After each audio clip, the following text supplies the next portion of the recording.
Welcome everyone to the Heart Research Institute family. I had a chance to meet some of you, but there are a lot of faces out there, and I know you're all interested in what we're going to hear tonight. We've got a fantastic main act, and I'll introduce our two main stars today. But to be honest, our main purpose is you in the audience. You know, I've spoken to people who had a partnership with the HRI for 2 years, 5 years, 10 years, 15 years, whose whole families had a partnership with the Heart Research Institute. And you've all got different reasons, and they're all absolutely a principle important for us, because we're here to make sure that people who are affected by heart and blood vessel disease get the best possible treatments, the best possible cures, and hopefully eventually we'll have a world where speakers work. Just kidding.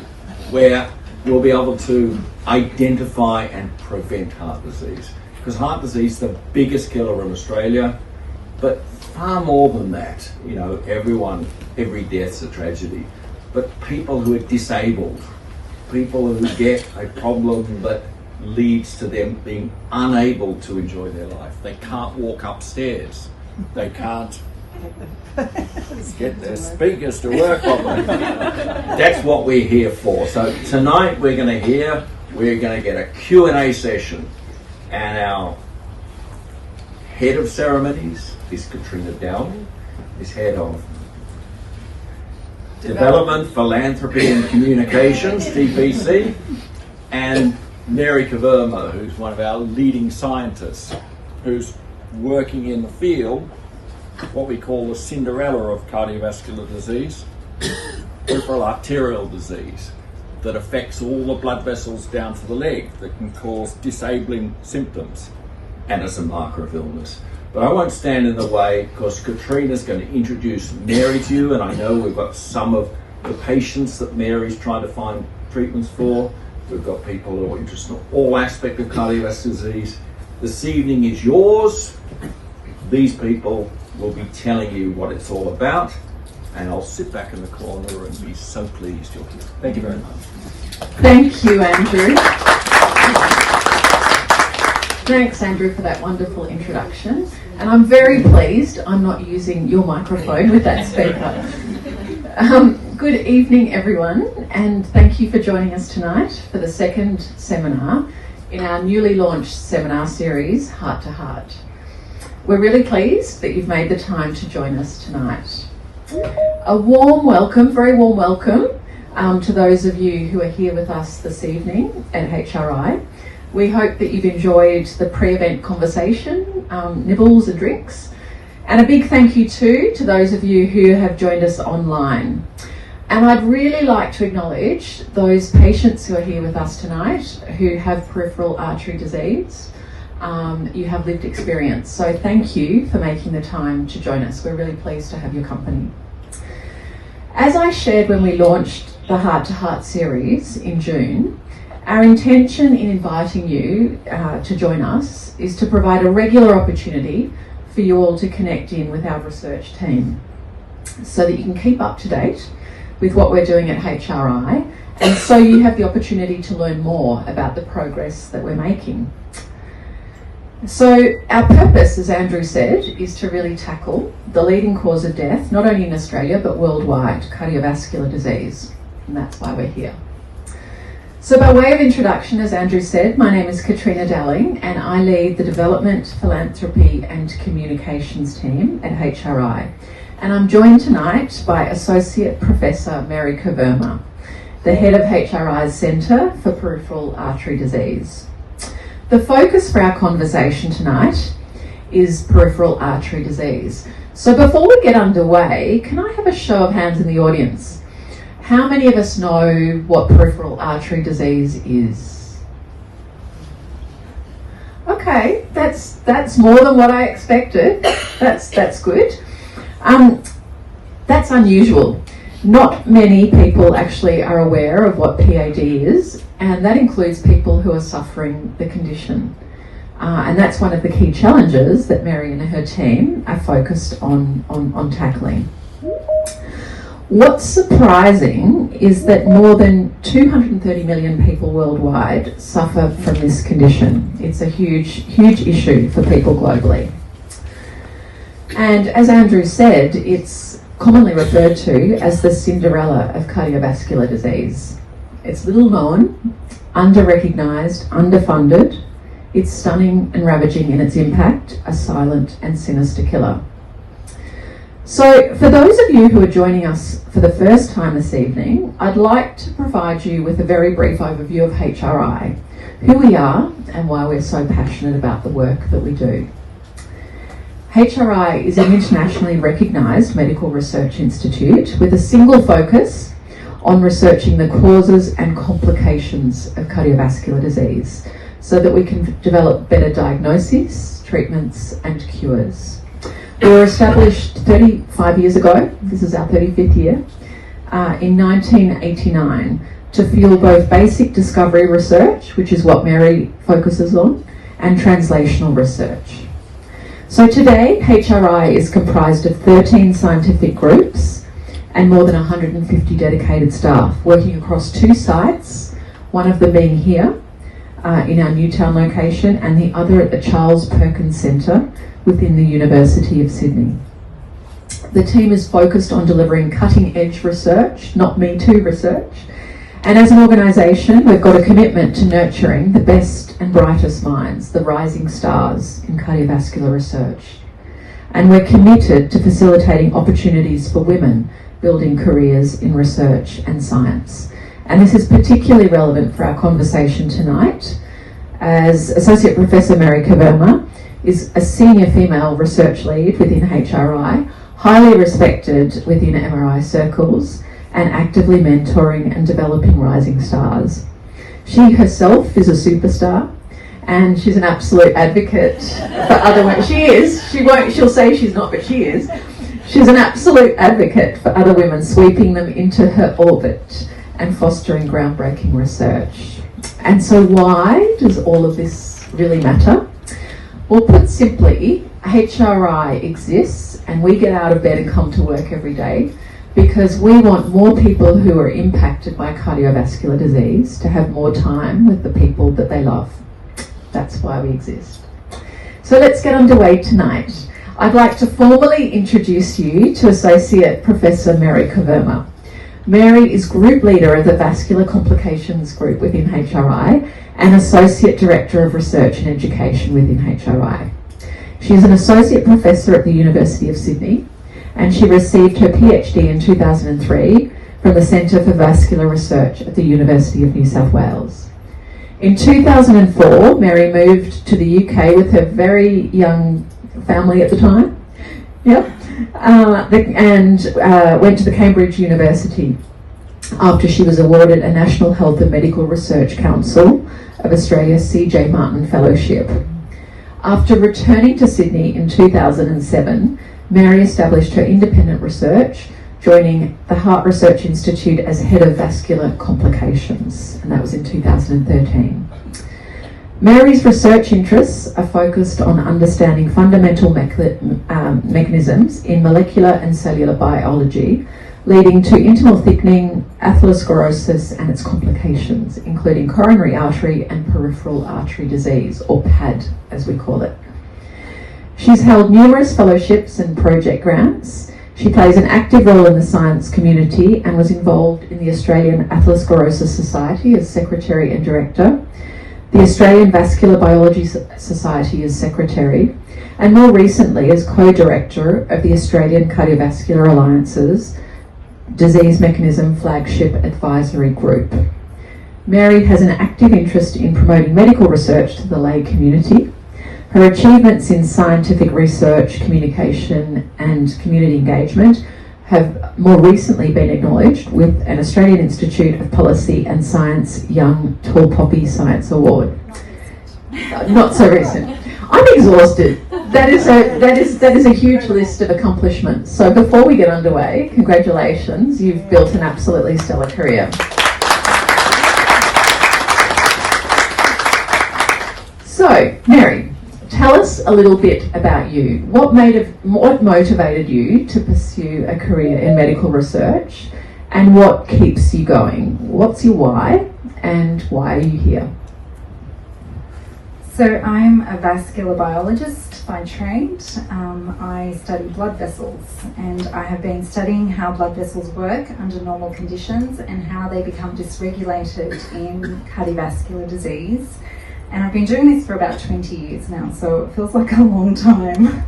I guess my biggest goal is to lead projects, transformative projects that can result in groundbreaking discoveries that can help improve the lives of people suffering from cardiovascular disease. And so that's why I'm here, that's what motivates me, and that's what keeps me going. I just love the fact that we have the ability to help people. Amazing. So we understand that, as I said, PAD is often referred to as the Cinderella of cardiovascular disease. What does that mean? And why is that so? Like Cinderella, PAD is hidden, it's not in the spotlight, it doesn't receive as much funding, and it doesn't receive nowhere near as much attention as the other cardiovascular diseases.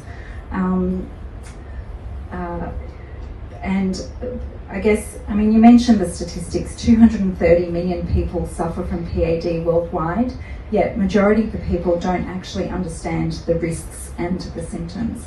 And the biggest issue with this is the fact that 50% of the population of the PAD patients, a majority of these being women, don't actually know that they have peripheral artery disease. And this is because the disease generally presents itself with no symptoms, or it's asymptomatic, or it has atypical symptoms, which means that diagnosis is usually quite difficult, particularly in the early stages. So it gets missed. So tell us a little bit then about how PAD affects the human body. How does it play out? And you said it's often missed. So what are some of the things that people might start experiencing if they're suffering their condition? So I'll start off with how PAD, what it is. It's a progressive chronic disease caused by atherosclerosis. And do we have the next slide? So on the, the far end there, this is just a cartoon schematic which demonstrates the development of atherosclerosis, which is the thickening of the blood vessel wall that can lead to blockage of a blood vessel. And I'm sure everyone here is aware about heart disease, and that's the blockage of the blood vessels that surround the heart, which can result in a heart attack, or the blockage of the blood vessels in the neck or in the brain can cause a stroke. PAD is similar in that you have blockage of the blood vessels, but this is leading to the lower extremities, most commonly in the legs. And so this can result in leg pain, non-healing wounds, as well as gangrene. So I guess the typical symptoms that people face is pain in their calves, generally when they're exercising or there's strenuous activity, which is relieved by rest. The more severe form can lead to gangrene, as I mentioned, and this can necessitate amputation.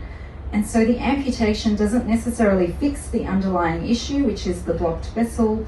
It just removes the dead and dying tissue, which means that many patients end up with recurrent amputations, and with each amputation there's an increased risk of heart attack and stroke.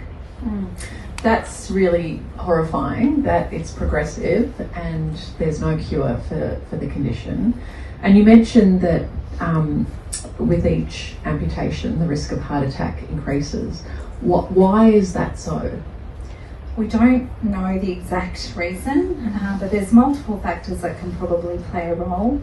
Systematic atherosclerosis or systemic atherosclerosis, so blocked vessels in other parts of the body can be one factor. Comorbid disease like diabetes could be another factor. Stress could be another factor. Poor circulation. There's lots of things, but we haven't necessarily pinpointed the reason why this is the case. So that's one of the issues that the centre's investigating. Yeah. Yeah. Okay, that's great. right. Okay, and does PAD affect both men and women in the same way, or do we see significant differences in terms of the way PAD plays out across the genders? So PAD affects both men and women, but there are more and more evidence is coming out which demonstrates that there are differences. Normally it's considered a male-dominated disease, and this is somewhat true, but in 2019, the biggest systematic review that came out looking at the prevalence of PAD identified that women at the age of 25 years and older are more prevalent to peripheral artery disease, particularly in the high-income countries. But what we know that the numbers or the reporting is probably an underestimate, and the reason for this is because PAD is silent in women. It presents differently. Just like in a heart attack, it presents differently in women, PAD is the same, so it's silent. The other issue that we're now identifying is the fact that I guess women have worse outcomes to treatment. So exercise therapy might not necessarily work as well for women, pharmacotherapies may not work as well. There might be more complications with surgical interventions, and there's even the possibility of death, particularly if the patient is diabetic. So, yeah. So a lot of work still to be done in terms of looking at the impact of PAD across and the differences in terms of genders. So why this is the case, we don't know, and this is something that we are trying to address in the lab. Okay. And presumably, PAD places a huge burden on the health system. How much of an impact does this have on the health system in Australia, both in terms of hospitalisation and cost? Again, I think the numbers are an underestimate, but what I can tell you is statistics relating to the years 2017 to 2018, there were more than 33,000 PAD hospitalisations. This resulted in 2,000 deaths and more than 8,000 amputations. It's a huge cost to the economy. We're looking at something like $875 million per year. And it's predicted that this cost will actually increase, and this is because of the diabetes pandemic as well as our ageing population. Yeah, and of course that doesn't speak to the cost and the implications for the individuals affected either, in terms of their social outcomes and employment and the costs associated with those things too. That's right. So the disability impacts productivity, and that impacts the economy as well. Yep. Okay. So tell us a bit more about the centre that you've established. How will the centre make a difference, and how is it so unique? I understand that it's the first of its kind in Australia. Yeah, so we're very excited. We've established this Centre for Peripheral Artery Disease, and like Katrina said, it is a first of its kind in Australia, so super excited by that. It really is, our aim was to supercharge research into this area, which is absolutely, underdiagnosed, underrepresented, and an understudied area of cardiovascular disease. We really want to, make groundbreaking discoveries, and we're doing this in a multidisciplinary way, bringing together the community, not just discovery researchers, but clinicians as well as the patients and consumers. Okay. And you've got your 8 goals up on the screen there? Yeah, so what I forgot to mention is as part of the centre we had our first consumer group meeting in May, and this was fantastic. It was a really great opportunity to meet patients and their supporters and their families. But what was really surprising from this meeting was the fact that many of the patients actually admitted they didn't realise that PAD was a form of cardiovascular disease. And so this already tells us that we need better guidelines and better awareness and increased education. And so you can see these are our centre goals, and education is goal number 7 on the screen. So it's one of the things that we are trying to do, and I guess today is one way of doing that. Terrific. Okay. And can you talk to us about one or two of the really interesting projects that you've got in progress at the moment, or that you're about to kick off? Give us an insight or the inside word on a couple of things that are happening. So one project is a biomarker project, and we're looking to see if we can identify or detect PAD earlier. And as part of this, we're trying to identify whether this particular biomarker could be used as a marker that can identify patients at risk of developing the more severe form of PAD requiring amputation. So if we can identify these individuals earlier, then we can manage those patients better. The second project relates to this next very small video, 5-second video. And so what we've identified is that a drug that can treat cancer can stimulate the development of new blood vessels and bypass the blockage and lead to blood flow to the lower extremities. And so we're very excited by this project because we can potentially repurpose this drug for PAD, which means that it can make it to the clinic much sooner.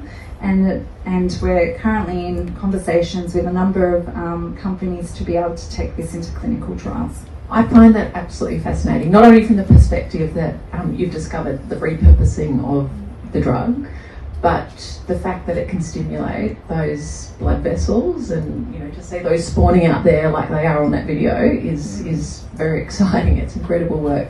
Yeah, it's very exciting. Yeah. I'm excited. So Mary, you're a huge advocate for women in research and science. Tell us why you're so passionate about championing women and what you're doing to really develop other women who work alongside you. Look, I'm going to say that medical research is quite a difficult profession. It's a hard slog for anyone regardless of gender. But I am passionate about championing women in science, in STEM. And the reason for this is because I believe that everyone deserves equal opportunity to strive and succeed. And so, there's some amazing female researchers here at the HRI, but what perhaps many people don't realise is that women tend to have unique challenges and barriers. And so we're trying to kind of stop those barriers from coming into play. So I guess, tell us a bit about you and your personal journey and some of the challenges that you face. Thanks. So you mentioned I went over to the UK with a very young baby, and I was awarded this prestigious fellowship, and I wasn't expecting to fall pregnant, but I did fall pregnant, and my husband and I, who's in the audience at the back there, we went to the UK with a 10-week-old baby, and he stayed at home while I worked. And so the thing is, as a scientist, you publish or you perish. It's absolutely imperative that we keep going and we can't stop, and we have to constantly be working. We also have to disseminate our findings. So me taking time off would have been quite a bad thing, if you like, towards my track record, and trying to be competitive in a, we need to be constantly be applying for funding, and so trying to be competitive if you've taken time off is very difficult, particularly if you're competing with male colleagues that do not necessarily take that time off. So my husband was absolutely amazing. He understood what it meant for my career, and so he stopped what he was doing, and we went together, and he had a ball. He had a fantastic time at home with Mum. And then on the flip side, a few years later, when I had my second child, I decided I'm going to take some time off. But I also came into the lab one day a week. I managed a team off-site by emails and phone calls, and I also, did all my extracurricular activities. So as a scientist, you need to give back to the community, and these are voluntary, usually voluntary positions that you give back to the discipline. You might be involved in societies or different committees. And so that's what I did, and that was in order for me to keep competitive and not fall behind. And so these are the kind of barriers that I think most people don't realise that women face. And so we want to kind of stop that from happening. Yep, terrific. Okay, and so tell us a little bit about your team that you have working alongside you as well. So I'm going to get my team to stand up, please. Can you guys stand up? I'm going to stand up too now. Okay. So my success is a testament to my team, really. They're absolutely incredible, amazing, hardworking, dedicated, passionate individuals, and I'm absolutely lucky to have them in my group. As you can see, I attract female researchers. Sian Cartland is my 2IC and the Senior Research Fellow in the group. Natalie, put up your hand, Natalie. She's the Research Assistant in the team. Elena, stick your hand up. PhD student in the team, and we've got 2 honours students this year, Rachel and Grace. Stick your hand up, guys. And look, I just want to say that I'm absolutely amazed by these guys, and I'm so proud of them because they work so hard, and we're on this very remarkable journey, and I, for one, am very excited by what the future holds. And I think together with this amazingly talented team, we're going to do some we're going to smash out the research, basically. And really our goal is to help people to reduce the suffering of peripheral artery disease and improve quality of life. No, that's great. And thank you, team, for standing up. And I must say that one thing that, impresses me every day is there's just embarrass them all. You have no reason to be embarrassed. One thing that really impresses me is that there's, this place is full of such accomplished, talented people who are also incredibly humble. So the fact that you're embarrassed speaks to that, but no, fantastic work, all of you. That's wonderful. What are your dreams, Mary, for the Centre for PAD, and what do you need to make this become a reality moving forward? I have lots of dreams. Really, I want to be known as the place to be, groundbreaking research for PAD. That would be amazing. And I think we're on the way to do that. The second thing is to kind of be like the gold standard for patient care. And so this isn't something that I'm obviously in charge of, but we have 2 clinical leads at the centre, Associate Professor Sarah Aitken and Dr. David Robinson from Concord Hospital and RPA, and they're absolutely amazing, and this is something that they would that they would lead. The third thing is, I've forgotten what the third thing I wanted to say was. So research, yes, the patient care, and the third thing is increasing awareness and education. So really want to be charging the lead to increase, educate the health providers, but also empower the patients through education. And you saw that was one of our goals. How are we going to achieve this? I know I've said there's 2 things that we need, but I think there's 3 things that we need. The first one is we need sustained funding. It's that sustained funding that will allow us to, push the projects through, equip our facilities with state-of-the-art equipment. The second thing is talent. It's absolutely critical that we bring in the best and brightest, and also to support the talent that's already here. And the third thing is that we need to do this together, because the discovery researchers, the clinicians, the patients, we all need to come together to come up with gaps in the problem and find solutions to help these individuals. Yeah, so it's a truly collaborative approach across the board. Yes, definitely. It's I look at it as a hub of multidisciplinary. Yeah, terrific. Okay, great. Look, thank you. That was great. Thank you very much for that explanation, Mary. I'm mindful of time, so what I'd like to do now is open up to the audience for questions. For those of you who have joined us online, you can log questions through the chat function on your PCs. So is there anybody in the audience who would like to ask a question? Show of hands. Does anyone have a question? I've got one down here. The scientists are asking questions. Quite a fun one to start with, Mary. Is it silent in women, or are women just tougher? Can I answer that one? I'm going to say that women do not pay attention to their bodies. They're busy people, and a lot of the time they probably attribute the pain to their busy lifestyle, and they just don't stop to think that it might actually be something other than just being busy. Yeah. So that'll be part of your education, right? Yes. Like, to let people know, what are the symptoms? What should you be looking out for? Yeah. And to encourage women to go and see their GPs.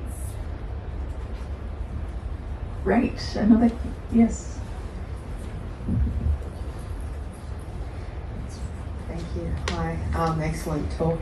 I just wanted to know the genetic component of PAD, and if there is a sort of difference between women and just like the specific differences in women of PAD versus coronary artery disease as well. Excellent question. Excellent question. A very difficult question to answer. So what I forgot to mention earlier is that under the Centre's umbrella, we are we're showing leadership in the field by organising a colloquium, which is going to be held on the 23rd of August, and it's happy birthday. It's a one-day meeting. It's free to attend, and it has a triple focus on discovery research, clinical science, and patient care. One of the talks, so please, if you're interested, please register. Have a look on our website. You just need to provide your details and that's it. But one of the talks there is PAD versus CAD, if you like. Not necessarily sex differences. Again, we don't know enough about the sex differences, and that's something that we are currently focused on, trying to understand. But there are differences. I mean, if you think about the atherosclerosis, the pathophysiology, there are differences just by looking at the plaque within the different vascular beds. So I think it's not an easy one to address, but I think it's something that we need to look at more closely, because then we can personalise those treatments based on where you have atherosclerosis present. Fantastic work, Mary. Thank you. Michael. I think I know what you're going to say, and you just alluded on this as well. But my question was, well, why do some people get a heart attack and other people get peripheral artery disease? Yeah, look, super hard question. I don't know the answer to that, but what I can tell you is the majority of patients with peripheral artery disease end up suffering a heart attack. So the statistics I mentioned earlier relate to PAD, but the way the system, I guess, counts whether you're PAD or you're a heart attack sufferer. So let's just say that, the way the system is at the moment, if you have PAD and you suffer a heart attack, you're more likely to go under the heart disease umbrella.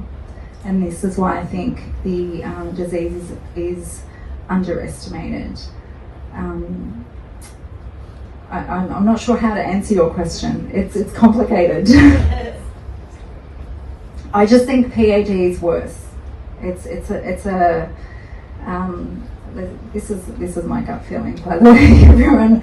I just think it's a worse disease than heart disease and stroke.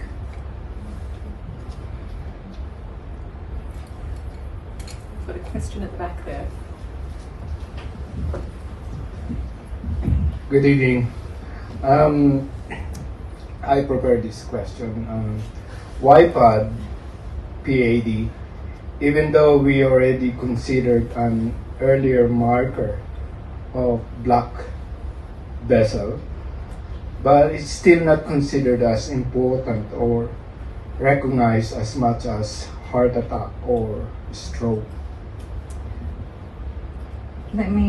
So you're asking why is it not recognized as much?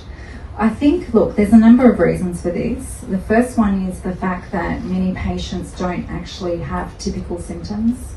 They are asymptomatic, so they don't show any symptoms. And when you think about what the symptoms are, which is pain in your calves when you're exercising or through strenuous activity, and then it's relieved by rest, many people just think, oh, it's just me being busy or had a busy day. I've been on my feet all day. I'm expecting for it to be painful.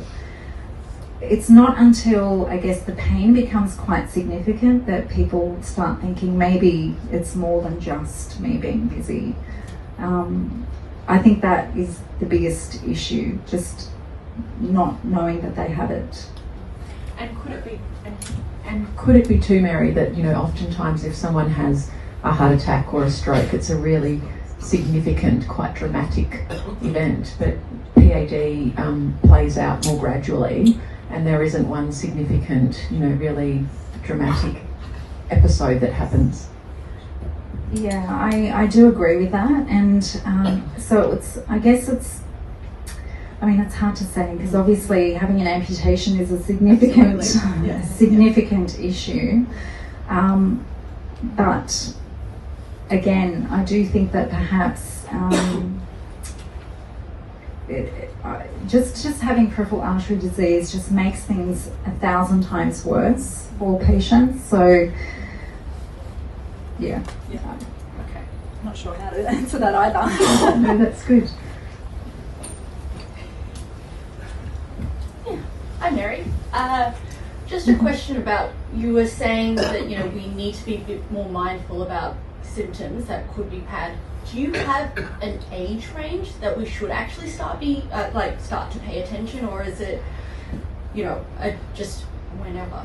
And is it different? Well, if you consider the larger systematic review that was conducted, people over the age of 25, so women over the age of 25, they're saying have a higher prevalence of PAD. So I'm not saying that a 25-year-old will have PAD. There are some young individuals, but I just think that we need to start paying a little bit more attention to our bodies and what our bodies is saying. And that would be the same for men and women? Yes. Yeah. At the moment. So we do think that their presentation is different, and until we do more research on this, we just don't know enough. Well, thanks. I think we've got a question from Clarissa. So, Mary, how does PAD differ from diabetes? Is it one and the same thing? Diabetes accelerates cardiovascular disease. It just makes things 1,000 times worse. So while it's not necessarily the same disease, diabetes impacts the blood vessels, and that's what causes atherosclerosis. So I think just having diabetes just makes things incredibly worse. Yeah. Chris? Yeah. A little bit more serious this time. Should I be scared? With your biomarker work, because there's a potential heterogeneous presentation between men and women, do you think that there might be different biomarkers in the men and women? And then how do you see that biomarker work playing out? Do you see like a national screening? Do you see screening once people have got symptoms? Yeah, so the first thing that we are doing currently, we're recruiting age-matched healthy individuals with intermittent claudication, which is the moderate form of PAD, as well as chronic limb-threatening ischemia patients, so the more severe form. We'll be testing for our biomarker to see if there's any differences between the groups. If there's differences, great, we can move that and progress that. If there's no difference, then we'll probably take an unbiased approach and look for specific markers that are altered between the different patient groups. The problem is that many patients, I guess, the way the scoring system works is quite crude, and so a lot of the time the symptoms and the presentation of people don't necessarily reflect the scoring symptoms. So they might be intermittent claudicants or chronic limb-threatening ischemia patients, but their symptoms are saying otherwise. I think we just need a better definition, and we need a better way of identifying these individuals, and much sooner rather than later, which is what is currently happening. Okay. We have an online question. Oh, great. Okay. Okay, so this question is from Vas. So firstly, I want to thank you, all the scientists who are working towards extending our lives and giving us more time with our loved ones. I'm 52 years old and recently diagnosed, but unfortunately I've already lost part of my foot. I've discovered GP awareness of PAD is very poor, and constructive advice on best practice after POP-FEM bypass is hard to get. How do we create robust guidelines and public education for patients and medical people? Excellent question, and thank you very much. I agree. I think a lot of health professionals are unaware as well of this disease, or at least perhaps don't consider it, and we do need increased education of those individuals. So I think that's something that the centre could potentially do and start. It's just one of those things. Many people are unaware, and it's not just the patients, it's also the health professionals. We actually we published a manuscript last year, a review article, which identified that many of the health professionals really didn't understand enough about peripheral artery disease, and were essentially, there was a misdiagnosis, and it was going towards perhaps more muscular disorders rather than peripheral artery. Yeah, so that education piece is a huge one, not just for consumers and patients and people in community, but for GPs and health professionals as well, so that we can get that earlier, more accurate diagnosis happening. Yeah, okay. Before we wrap up, Professor Kellerman. Oh, can I just beat one of my hobby horses again? Do you think smoking is specifically bad for the leg arteries, or is it just a general badness for everywhere? Because there were diseases we used to talk about years ago, Berger's disease and so on, which were thought to be caused by smoking. I just wonder if it's, and I gather that ladies are smoking more than they used to when I was young, and men less, and maybe that's part of your sex imbalance. What about passive smoking? We can get into that as well. So I think women tend to be more passive smokers, particularly in the Asian countries. Yeah, but not here. Not here. The nurses are the worst. I'm going to say smoking is bad, full stop. Yeah, it's bad. I mean, it's a major risk factor for PAD. And if you can, I know it's very difficult. My father smokes, and he's been smoking since he was 15, so it's very difficult for him to stop, and he won't. But if you can try, I think it's going to benefit, because the stopping can reverse some of the damage that's caused to the blood vessels. Yeah, and I think we've seen that smoking is a huge risk, not just for PAD, but for cardiovascular disease generally, and for other serious conditions as well. So I think we're lucky that public education has increased recently in terms of smoking, and the fact that it's not good at all. Any other questions from the audience? Ben, you have a question. Thanks for the presentation. If there's one thing or something you could have to enhance your research, what would that be? Just one thing. You can have a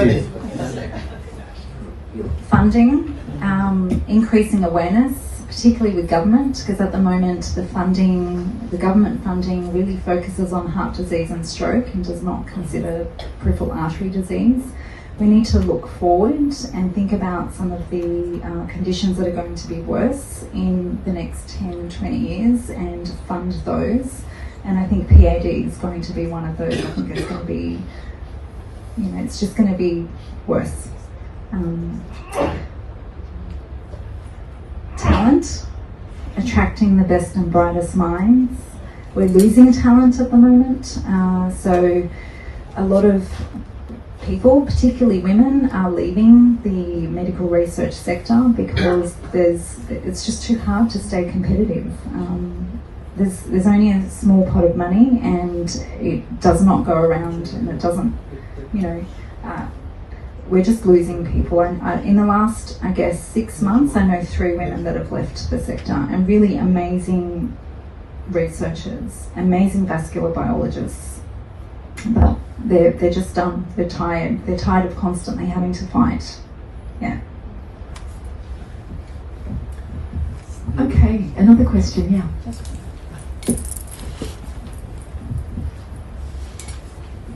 Thank you, Mary. You say men and women, the difference. In this day and age with the transgender people, where do you place them? Very great question. I think in the long run, as far as the type of work that I do, it would be biological. So we focus on the biological differences, but I understand that people identify as lots of different things these days, and transgender, I think more research needs to be done into that. So, for example, in clinical trials, we know that women only really make up about 25% of participants. That's for PAD research over the last 10 years, but we need to incorporate transgender individuals as well into that. I think otherwise, how are you going to know if that drug's going to work for those individuals or not?